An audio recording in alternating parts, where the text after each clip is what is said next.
Hi అండి, అందరికీ నమస్కారం. నా పేరు Jagadish. Welcome to my channel ఒక ప్రయాణం.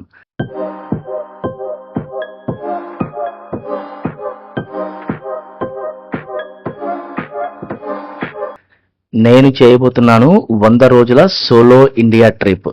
మనం ఈ ట్రిప్ చేయబోతున్నాము మహీంద్రా థార్ వెహికల్లో. అందులో వెనకలో ఉన్న 2 సీట్లు తీసేసి మన లగేజ్ అయితే పెట్టుకునేసి మనమైతే ఇండియా మొత్తం తిరిగేబోతున్నాము. ఆ ట్రిప్లో భాగంగా ఈ వీడియోలో డే 7 మరియు డే 8 ఏం జరిగిందో అయితే మీరు చూడబోతున్నారు. ఈ వీడియోలో నేను వచ్చేసి మా ఇంటి దగ్గర నుంచి పాండిచ్చేరి దగ్గరున్న ఆరోవిల్ అనే ఒక స్పెషల్ ప్లేస్కి అయితే వెళ్ళబోతున్నాను. ఆ ప్లేస్ మన ప్రపంచంలోనే ఒక అరుదైన ప్లేస్ అనమాట, ఒక యూనిక్ ప్లేస్. అక్కడ వచ్చేసి దాదాపు 125 దేశాల నుంచి వ్యక్తులు వచ్చేసి వాళ్ళ దేశం నుంచి మట్టి నీరు తీసుకొచ్చేసి ఈ ప్లేస్ని అయితే స్థాపించడం అయితే జరిగింది. ప్రస్తుతం ఈ ప్లేస్లో దాదాపు 65 దేశాల నుంచి వ్యక్తులు జనాలు వచ్చేసి ఇక్కడ నివసిస్తూ ఉన్నారు. ఇంకా ఈ ప్లేస్ స్పెషాలిటీస్ ఏంటి, దీన్ని ఎప్పుడు స్థాపించారు, ఎవరు స్థాపించారు, ఈ డీటెయిల్స్ అన్ని అయితే మీరు ఈ రోజు అయితే తెలుసుకోబోతున్నారు. మనం ఈ వీడియో ఎండ్ అయ్యేసరికి ఆ ప్లేస్కి అయితే చేరుకోబోతున్నాము.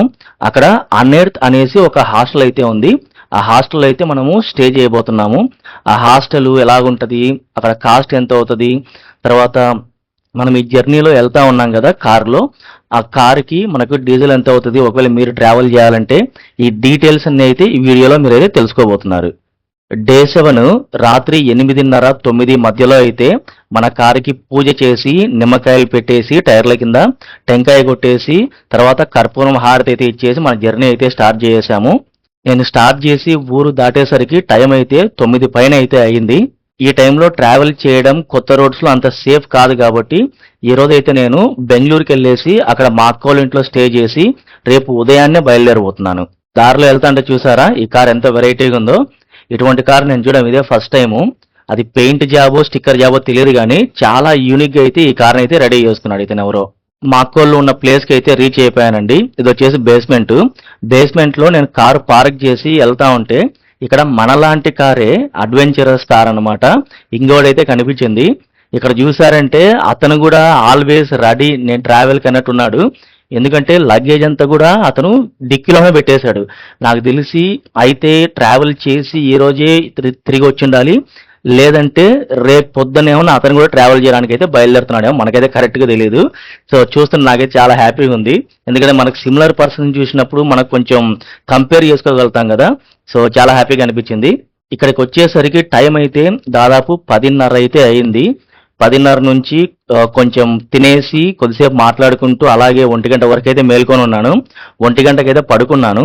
5-5:30 మధ్యలో అయితే నిద్ర లేచి రెడీ అయిపోయేసి స్నానం అంతా చేసేసి ఒక కాఫీ తాగేసి నేను మళ్ళీ స్టార్ట్ అయ్యేసరికి ఇప్పుడైతే 6-6:30 మధ్యలో అయితే అవుతా ఉంది. ఇక్కడ చూడండి ఇంకా మనం సిటీ కూడా దాటలేదు, టైం అయితే 7 గంటలు అవుతా ఉంది. అప్పుడే ట్రాఫిక్ మాత్రం చాలా ఫుల్గా అయితే ఉంది. సో బెంగళూరు ట్రాఫిక్ని అయితే అస్సలు మనం నమ్మలేము అనమాట. మనం ఉదయాన్నే బయలుదేరుతున్నాము, మనకు ట్రాఫిక్ తక్కువ ఉంటుంది ఇలాగ అనుకున్నామంటే మనం బుక్ అయిపోయినట్టే. యాక్చువల్గా అయితే నేను 4:30కే లేచేసి 5 గంటలకు స్టార్ట్ అవుదాం అనుకున్నాను, కానీ నైట్ పడుకునేసరికి లేట్ అయిపోయింది కదా. సో అందుకు కొంచెం నిద్ర ఉండాలనేసి నేను కొంచెం లేట్గా లేసి 6కైతే బయలుదేరాము. ఇంకా 7 కూడా అవ్వట్లేదు, మన సిటీ కూడా దాటలేదు, అప్పుడే ట్రాఫిక్ అయితే మాత్రం ఫుల్గా అయిపోయింది. దాదాపు 25 నిమిషాలు అవుతుంది ట్రాఫిక్లో స్టక్ అయ్యేసి, 1 కిలోమీటర్ కూడా కదలలేదు. ఇక్కడ చూసారంటే టైము 7:25. ఇందాక 7 అనుకున్నాం కదా, 7 నుంచి 7:25, 25 నిమిషాల్లో 1 కిలోమీటర్ కూడా మనం అయితే ముందుకు వెళ్ళలేకపోయాం. ఇంకొక 5-6 కిలోమీటర్లు వెళ్ళామంటే మాత్రం కర్ణాటక అయితే ఎండ్ అయిపోతుంది. సో కర్ణాటక ఎండ్ అవ్వక ముందే మన ట్యాంక్ ఫుల్ చేపిద్దామని పెట్రోల్ బంక్ అయితే వచ్చాను. ట్యాంక్ అయితే ఫుల్ చేయించాను. ట్యాంక్ ఫుల్ చేసిన తర్వాత ఈ అబ్బాయి అయితే అడిగాడు, ఏంటి నువ్వు యూట్యూబర్ అనేసి. అవునని చెప్పాను. నేను కూడా సబ్స్క్రైబ్ చేసుకుంటాననేసి ఛానల్ వెతికి మరీ సబ్స్క్రైబ్ అయితే చేసుకున్నాడు. పెట్రోల్ బంక్ పక్కనే ఒక టీ షాప్ అయితే కనిపించింది. సో దాదాపు ఒక గంటన్నర నుంచి మనం ట్రావెల్ చేస్తున్నాం కదా, ఎలాగో టీ షాప్ కనిపించింది కదా అనేసి ఆగైతే చాయ్ బిస్కెట్ తీసుకున్నాను.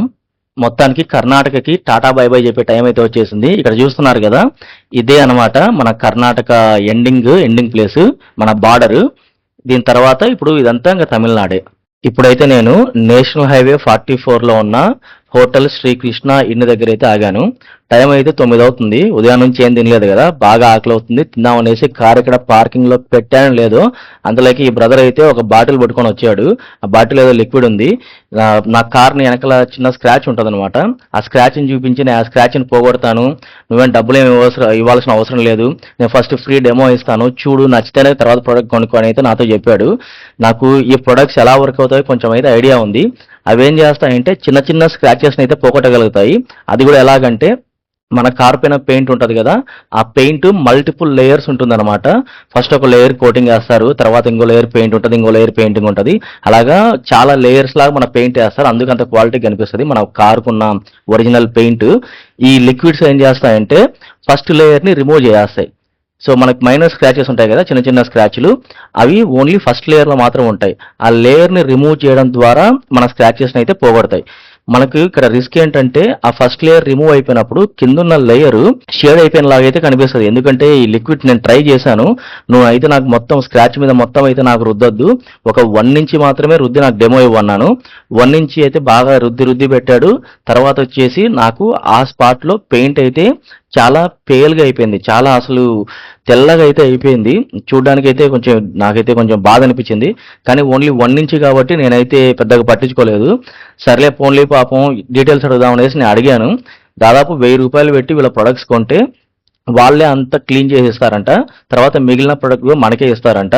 సో మీ దగ్గర ఉన్న మైనర్ స్క్రాచెస్ ఉంటే మీరు ట్రై చేయాలనుకుంటే అయితే ట్రై చేయండి. బట్ నా రికమెండేషన్ అయితే నేనైతే వద్దనే చెప్తాను.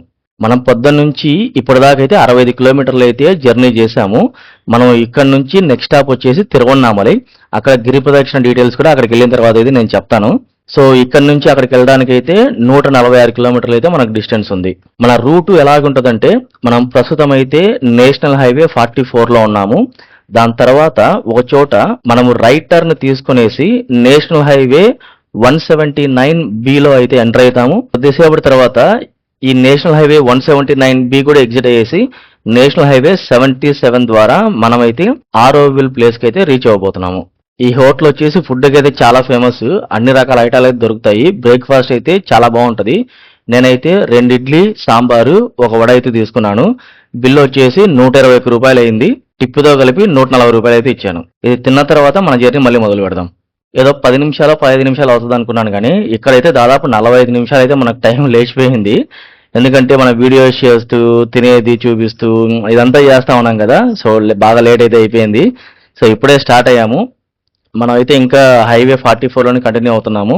దాదాపు ఒక 50 కిలోమీటర్లు వెళ్ళిన తర్వాత అయితే మనము ఈ హైవే 44 నుంచి హైవే 179Bకి అయితే మనము రైట్ టర్న్ తీసుకోవాల్సి ఉంటుంది.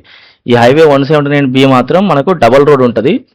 రోడ్ అయితే చాలా బాగుంటుంది, కానీ డబుల్ రోడ్ అయితే ఉంటుంది. ఇప్పుడే హైవే 179B అయితే ఎంటర్ అయ్యాము. అక్కడ బోర్డులో చూస్తున్నారు కదా, తిరువన్నామలై వచ్చేసి 109 కిలోమీటర్లు అయితే ఉంది. తిరువన్నామలై దగ్గరికి అయితే వచ్చేసాము. ఒకవేళ మీరు కూడా ఈ రూట్ లోనే వస్తా ఉంటే తిరువన్నామలై చేరుకోక ముందే ఒక 4-5 కిలోమీటర్ల ముందే అయితే మీరు రైట్ సైడ్ కి యూటర్న్ వేసారంటే గిరి ప్రదక్షిణ చేసేదానికైతే మనకు ప్లేస్ స్టార్ట్ అయిపోద్ది. ఇక్కడ చూస్తున్నారు కదా, ఈ మధ్యలో కొన్ని ఉంటుంది అనమాట, ఇలా రింగ్ రోడ్ లా కనిపిస్తుంది కదా, ఈ రింగ్ రోడ్డే మనం చేయాల్సిన గిరి ప్రదక్షిణ. ఈ గిరి ప్రదక్షిణ టోటల్ డిస్టెన్స్ వచ్చేసి 14 కిలోమీటర్లు అనమాట. మీరు ఈ గిరి ప్రదక్షిణ చేసేటప్పుడు దాదాపు అయితే మనకు 7 లింగాలు కనిపిస్తాయి. అవేంటంటే మనకు ఫస్ట్ అయితే 0 కిలోమీటర్ దగ్గర ఇంద్రలింగం కనిపిస్తుంది, దాని తర్వాత అగ్నిలింగం, తర్వాత యమలింగం, తర్వాత నీరుతిలింగం, వరుణలింగం, వాయులింగం, కుబేరలింగం, ఇంకా లాస్ట్ వచ్చేసి ఈశాన్యలింగం అనమాట. ఇక్కడైతే ప్రతి రోజు నడిచే వాళ్ళు అయితే ఉంటారు, కానీ పౌర్ణమి రోజున మాత్రం కొంచెం ఎక్కువగా ఉంటారు నడిచే వాళ్ళు. మనం తిరుమలకి నడుచుకుంటూ వెళ్ళాం కదా, అక్కడైతే మనం రాత్రి 2 గంటలకి మనం నడక స్టార్ట్ చేసేవాళ్ళం. ఎందుకంటే తెల్లారిన తర్వాత ఎండలో నడవడం చాలా కష్టం కాబట్టి. కానీ ఇక్కడైతే ఆ ప్రాబ్లం ఉండదు, ఎందుకంటే దారి పొడుగునా చెట్లు ఉంటాయి, మనకు కూర్చునేకి ప్లేసెస్ ఉంటాయి, అటు ఇటు షాపులు ఉంటాయి. ఇంకా మీరు ఏమైనా కాసేపు పడుకోవాలనుకుంటే ఇక్కడ చూస్తున్నారు కదా, తెల్లగా కొట్టాలాగా గుడిసెల్లాగా ఈ ప్లాస్టిక్ తో వీటిని గుడిసెల్లాగా అరేంజ్ చేశారు. వీటి కింద కాసేపు పడుకొని కూడా పడుకోవచ్చు. 14 కిలోమీటర్లు నడవాలంటే మీరు కరెక్ట్గా నడిచారంటే 3 నుంచి 4 గంటలు అయితే మీరు నడిచేయచ్చు. సో నన్ను అడిగితే మీరు ఉదయాన్నే 5 గంటలకు స్టార్ట్ చేశారంటే 8-9 టైం కల్లా అయితే మీరు ముగిచేయచ్చు.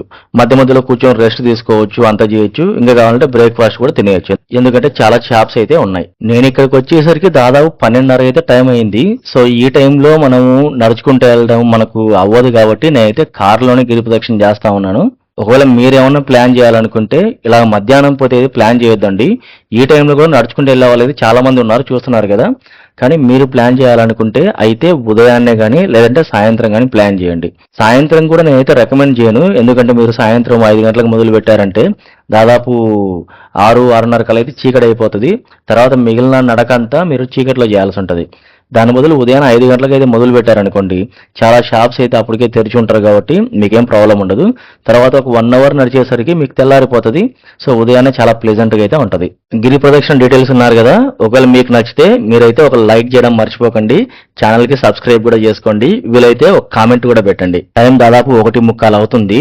లంచ్ తిందామనేసి ఇక్కడైతే ఆపాను. ఇది చిన్న హోటల్ అండి. టేస్ట్ అయితే సూపర్గా ఉండింది. చిన్న హోటల్ అయినా కానీ 2 పరోటా ఉన్నాను.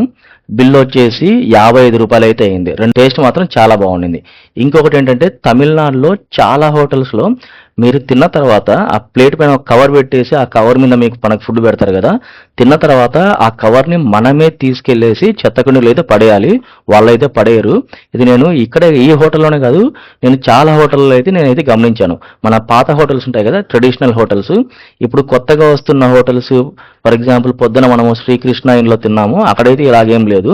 కానీ పాత హోటల్స్, మన ముందు కాలం హోటల్స్ ఉంటాయి కదా, అటువంటి వాటిల్లో మాత్రము ఇదే అన్నమాట కాన్సెప్ట్. మీరు తినేసి సింపుల్గా వెళ్ళిపోయారంటే మాత్రం ఖచ్చితంగా వాళ్ళతో అనిపించుకోవాల్సి వస్తుంది.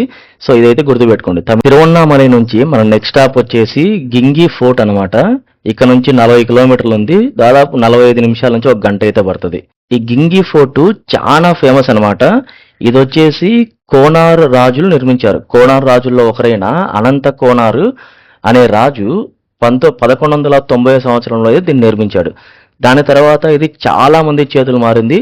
కోనార్ రాజులు వచ్చేసి 1190 నుంచి 1345 వరకు అయితే వాళ్ళు దాన్ని పరిపాలించారు. దాని తర్వాత ఈ కోటని విజయనగర సామ్రాజ్యం ఆక్రమించుకుంది.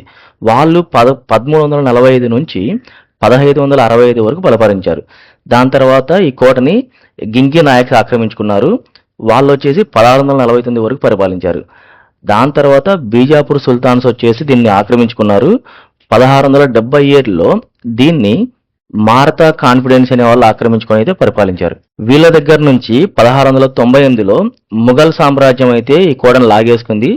వాళ్ళ దగ్గర నుంచి ఫ్రెంచ్ వాళ్ళు వచ్చేసి 1150లో ఈ కోటను లాక్కున్నారు. వాళ్ళ దగ్గర నుంచి మన ఈస్ట్ ఇండియా కంపెనీ మనల్ని పరిపాలించింది కదా, అది వచ్చేసి 1761లో వాళ్ళైతే లాగేసుకున్నారు.